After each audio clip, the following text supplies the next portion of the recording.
Vanessa, como você escolheu a equipe que vai te acompanhar durante o pré-natal e no trabalho de parto?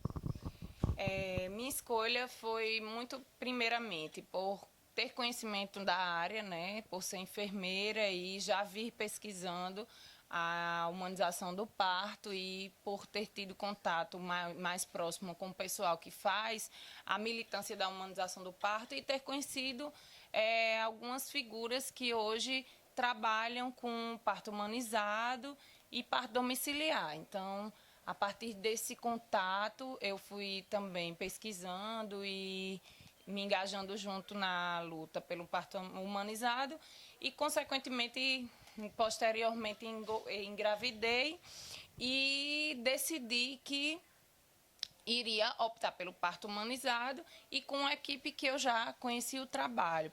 E qual o papel desempenhado pela obstetriz no acompanhamento de uma gestação? Então, a obstetriz ela acompanha a mulher tanto na saúde da mulher, né? Então, todo preventivo, né? Exames, enfim. E o ciclo gravídico puerperal também. Então, essa mulher que engravida, né? Então, toda a gestação, então a gente acompanha todo o pré-natal, isso paralelo com o médico, nunca é substituído. Então, a gente acompanha esse pré-natal, o parto, né? Então, todo o trabalho de parto, o parto mesmo, a gente tem a capacidade de acompanhar. E também o pós-parto. Então, no domiciliar a gente pode atuar sozinha, né? Não seria uma substituição, porque a ideia do médico é ele ser no plano B. Então, a gente precisando de uma transferência para o hospital, a gente precisa desse médico, né? Porque o médico, na verdade, ele está para atuar nas situações de urgência e emergência, com a gestante de risco. Porque o parto, por ele ser um evento fisiológico, então não tem essa necessidade, né, do médico estar ali presente, porque o tempo que ele está ali num parto fisiológico, que tudo acontece, né, de uma maneira esperada, né, e então ele está perdendo de salvar uma vida. Então o tempo que ele fica num parto fisiológico, ele está perdendo uma vida no hospital que ele poderia estar salvando. E assim, a resistência tá... Na verdade depende, né? Porque assim, é um serviço novo, então o médico ele não tem aquela... Não, é um desconhecido, é algo desconhecido, então ele não tem aquela confiança, porque ele não sabe exatamente o papel que se desempenha. Mas, às vezes que eu consegui entrar no hospital, muitos agradeceram, porque eles puderam fazer as outras atividades deles. Então, até a noite, então eles puderam ir embora, eu fiquei no hospital acompanhando essa mulher. Na hora do bebê nascer, eu liguei e falei que estava nascendo, ele chegou e acompanhou o parto mesmo. Muitos confundem com doula, né, que é totalmente diferente, porque a doula ela dá o suporte psicológico para a mulher. Então, ela vai ser a mãe, né, no caso, do trabalho de parto. E a gente não, então a gente vai monitorar esse batimento cardíaco do bebê, vai monitorar as contrações, vamos ver a evolução desse trabalho de parto, ver se está correndo tudo ok. A gente fala que toda véspera de feriado é o dia mundial da cesárea, é o dia nacional, desculpa, da cesárea. Por quê? Os médicos, então, ele tem aquela agenda deles, então eu tenho... as mulheres estão com 38 semanas, próximo das 40. Então, para passar o feriado tranquilo, sem nenhum imprevisto de ninguém estar em trabalho de parto, então eles agendam véspera de feriado as cesáreas, porque no outro dia ele passa de manhã, só avaliando e já assinando a alta de quando essa mulher vai sair e pode ficar tranquilo. Como que minha saúde tem que estar para eu ter certeza que eu vou estar segura, pelo minimamente ser certa de estar segura no parto, pela escolha de um parto domiciliar? A gente chama gestação de risco habitual, que é o fato de estar grávida. Então, para o parto domiciliar, a gente só são candidatas as que são gestantes de risco habitual. As gestantes de alto risco que apresentam alguma comorbidade, elas já são encaminhadas, né? Então elas já fazem todo o pré-natal já com o médico, é indicado o parto normal, jamais é indicado a cesárea, só em casos, né, de real indicação de cesárea, mas do contrário, é preferível o parto normal, que nem numa diabética, numa hipertensa. O volume de sangue que ela perde numa cesárea é 3 vezes maior. Então, para ela é mais indicado o normal. Mas muita gente faz confusão, que pelo fato dela ser hipertensa, ela teria que ir para uma cesárea. Não, muito pelo contrário, ela só vai ter que ter um pré-natal mais atento, né, mais rigoroso aí com ela e vai ter que ser médico. Deixa eu ver, você acha que hoje em dia a mulher, ela tem uma escolha? A mãe, no caso, ela teria uma escolha? Com certeza. Eu acho que é o principal, né? É a escolha, porque é o que a gente faz. A ideia é essa, é empoderar essa mulher. O que é o empoderamento dessa mulher? A gente dá as opções. Olha, você pode ir para uma cesárea, mas vai acontecer isso. E pode ir para um normal, acontecer isso. Então a gente dá todas as opções e a escolha é dela, o que deve ser feito, né? Então a partir do momento que você é dona da sua decisão, é dona do que você realmente quer, você consegue não manipular, mas assim, direcionar aquilo, entendeu? Eu quero isso por causa disso e vamos direcionar. E assim, se você tiver com um parceiro ou uma parceira que está em sintonia com as suas decisões, aquilo só tende a dar certo.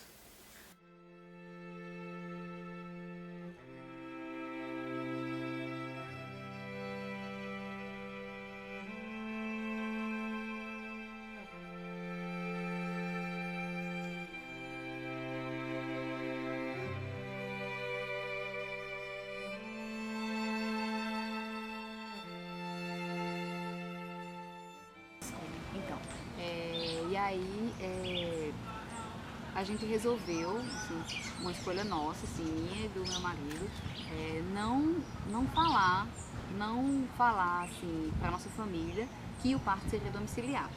Né? Por quê? No início da nossa gravidez a gente comentou, né, assim, a possibilidade, né, que a gente talvez fizesse o parto domiciliar, e a gente já sentiu que foi uma pressão muito grande. Assim.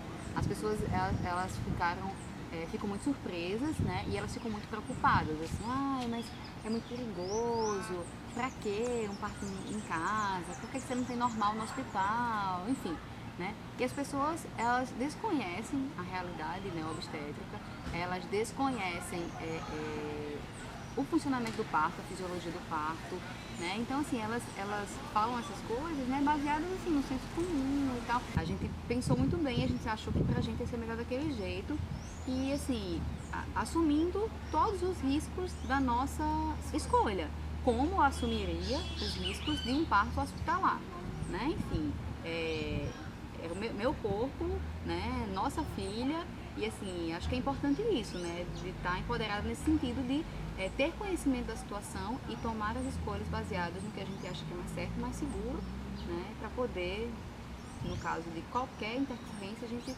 assumir plenamente o que aconteceu. Né? Porque o que eu acho assim, em relação ao parto domiciliar é que ele permite que você viva o seu parto.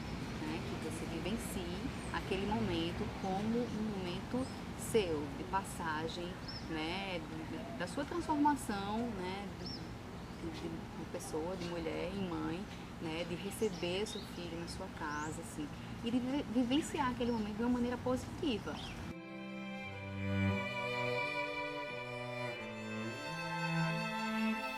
A Lei de Moraes, atualmente, ela está conseguindo praticar uma taxa de 25% cesarianas. Ainda não é a ideal, quando a Organização Mundial da Saúde preconiza 15%, mas pelo menos está dentro da meta que foi pactuado com o gestor estadual, que é uma taxa de 25% cesariana para as maternidades de baixo risco de Natal. Então, a gente está conseguindo segurar essa taxa aí.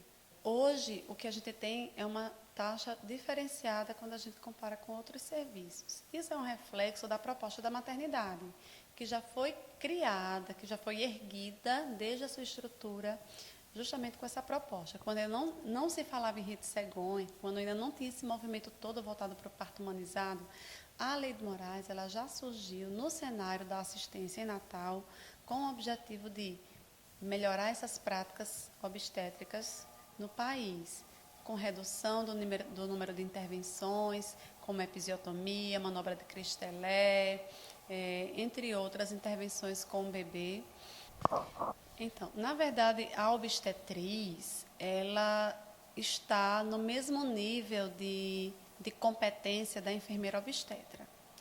Então, nós não temos ainda no município o cargo de enfermeira obstetra ou de obstetriz. O que a gente tem são enfermeiros que entram por meio de processo seletivo e dentro desses enfermeiros a gente identifica aqueles que são obstetras e consegue trazer para a maternidade. A doula é um dispositivo de humanização do parto, fato. Já comprovado por evidências científicas, fato.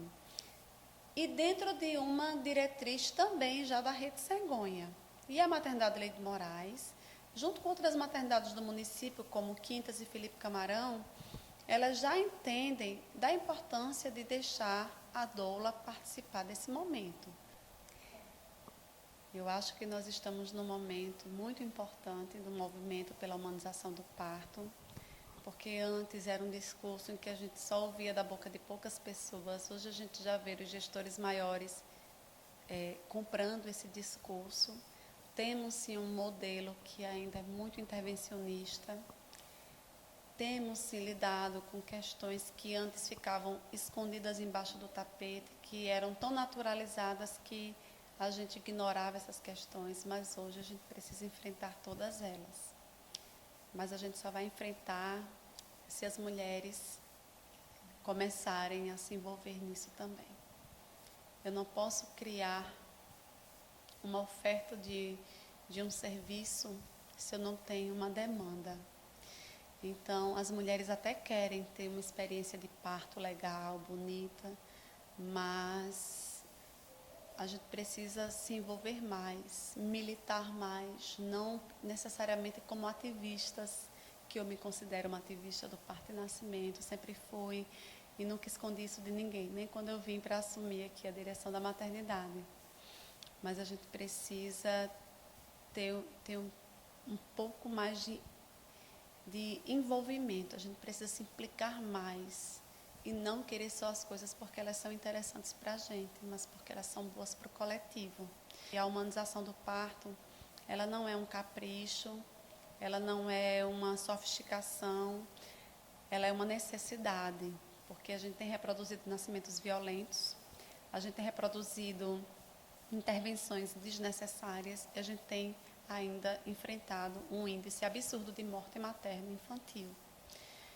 E a gente só vai conseguir mudar essa realidade se a gente reverter a forma como a assistência hoje é oferecida no Brasil. Não é um problema de Natal, é um problema do Brasil.